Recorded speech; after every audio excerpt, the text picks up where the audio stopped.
নমস্কার বন্ধুরা, সঙ্গীতাস রেসিপি ভিডিওতে সবাইকে স্বাগত। আমার আজকের রেসিপি হলো দারুণ স্বাদের একটা কাঁঠালের রেসিপি বন্ধুরা। খুব কম উপকরণে আর কম মশলা দিয়ে খুব কম সময়ে কিন্তু বানিয়ে ফেলা যায়। তাহলে চলুন বন্ধুরা দেখে নেওয়া যাক আমার আজকের কাঁঠালের রেসিপিটা। কাঁঠালের রেসিপি বানানোর জন্য আমি প্রথমেই একটা কুকার নিয়েছি। কুকার গরম করে কুকারের মধ্যে দিয়ে দিয়েছি পরিমাণ মতো সরষের তেল। তেলটাকে প্রথমে আমি একটু ভালো করে গরম করে নেব। তেলটাকে একটু ভালো করে গরম করে নিয়েছি। তারপরে দিয়ে দিচ্ছি 1 চামচ লবণ, যাতে কাঁঠালগুলা ফ্রাই করার সময় কাঁঠালগুলা যাতে নিচে লেগে না যায় তার জন্য। আর কাঁঠালটা কিন্তু আমি আগে থেকেই কেটে ধুয়ে পরিষ্কার করে নিয়েছি। কাঁঠালের সঙ্গে একটা আলু কেটে নিয়েছিলাম। এবার আলু আর কাঁঠালটাকে ভালো করে ভেজে নেব। আলু আর কাঁঠালটাকে খুব ভালো করে কিন্তু ভেজে নিতে হবে প্রথমে, তবে কিন্তু কাঁঠালের টেস্টটা ভালো হবে। আমি এখানে কাঁঠালটা কোনো সেদ্ধ করিনি, আপনারা চাইলে অল্প সেদ্ধ করেও দিতে পারেন, তবে আমি কিন্তু আজকে সেদ্ধ না করেই বানাবো, তার জন্য আমি সেদ্ধ করিনি কাঁঠালটাকে। দেখুন কাঁঠালটাকে খুব ভালো করে আমি ভেজে নেব। প্রথমে খুব ভালো করে নাড়াচাড়া করে ভেজে নিতে হবে।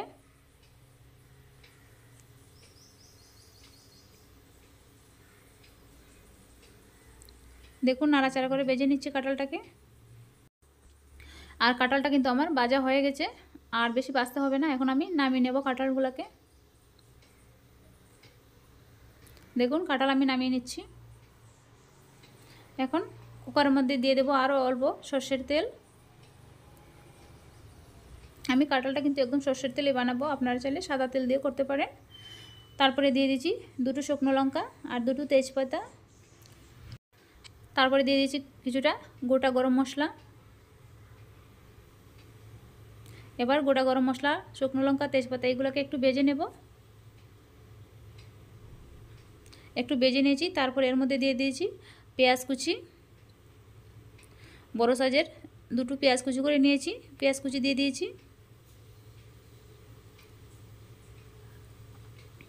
এবার পেঁয়াজ কুচিটাকে একটু ভেজে নেব প্রথমে। দেখুন পেঁয়াজ কুচিটা আমার ভাজা হয়ে গেছে। এখন আমি এর মধ্যে দিয়ে দিয়েছি টমেটো কুচি। টমেটো কুচিটাকে একটু ভালো করে ভেজে নেব পেঁয়াজের সঙ্গে।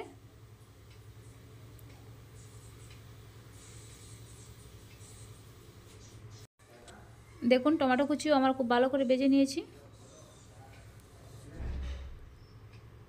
এখন এর মধ্যে দিয়ে দেব গ্রেট করা আদা। এখানে আপনারা চাইলে আদা কিন্তু বেটেও দিতে পারেন, আমি কিন্তু গ্রেট করা আদা দিয়েছি। আদাটাকে একটু ভালো করে ভেজে নেব।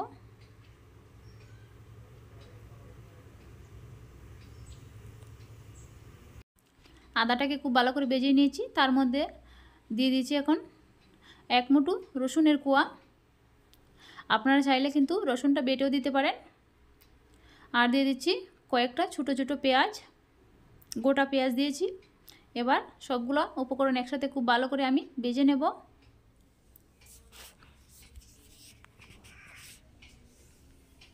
দেখুন সবগুলো উপকরণ আমি একসাথে ভেজে নিচ্ছি খুব ভালো করে।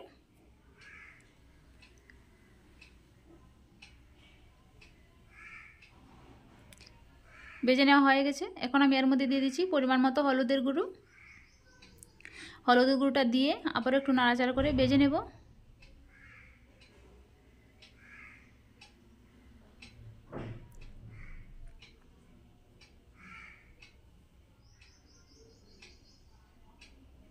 খুব ভালো করে ভেজে নিয়েছি দেখুন।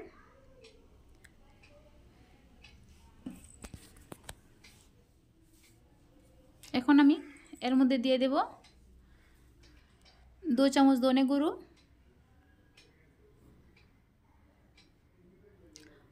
আর দিয়ে দেব 1 চামচ জিরে বাটা। এবার দিয়ে দেব অল্প একটু জল।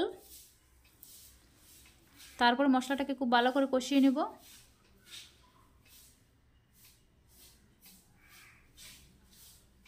মশলাটাকে কিন্তু খুব ভালো করে কষিয়ে নিতে হবে।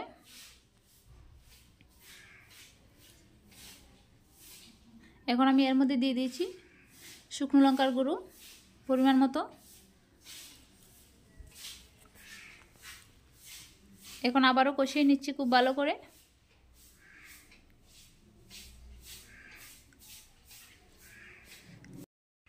খুব ভালো করে কষিয়ে নেওয়া হয়ে গেছে। এখন আমি এর মধ্যে দিয়ে দিব ভেজে রাখা কাঁঠাল আর আলু।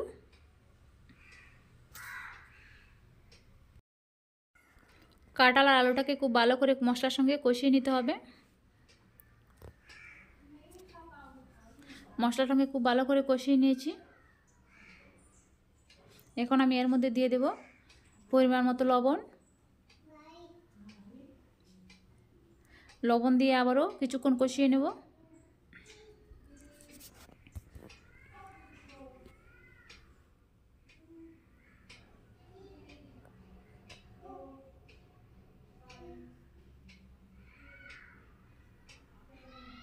দেখুন খুব ভালো করে কষিয়ে নেওয়া হয়ে গেছে। এখন আমি এর মধ্যে দিয়ে দেব পরিমাণ মতো জল।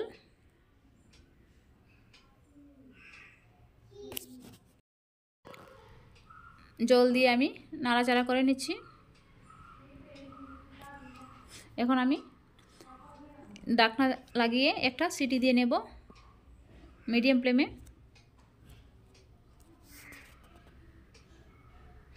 দেখুন একটা সিটি দিয়ে নিয়েছি। দেখুন কত সুন্দর সেদ্ধ হয়ে গেছে। এখন আমি একটা দেখাচ্ছি, খুব সুন্দর কিন্তু সেদ্ধ হয়েছে। এখন আমি আরও 5 মিনিট আমি রান্না করে নেব হাই ফ্লেমে।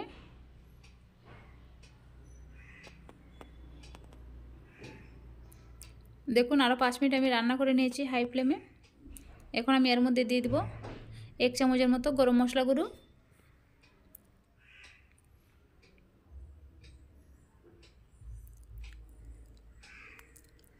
গরম মশলা গুঁড়ো দিয়ে নাড়াচাড়া করে নিচ্ছি। এখন আমি দিয়ে দেব এর মধ্যে 1 চামচ ঘি। আমার কাঁঠালের রেসিপিটা একদম রেডি। আমার আজকের রেসিপিটা কেমন হয়েছে জানাবেন বন্ধুরা। ভালো লাগলে প্লিজ সাবস্ক্রাইব করে পাশে থাকবেন। এইভাবে কম সময়ে কাঁঠাল কিন্তু বানিয়ে দেখতে পারেন বন্ধুরা, খেতে কিন্তু দুর্দান্ত হয়। আমার কাঁঠালটা কিন্তু খুব ভালো হয়েছিল খেতে।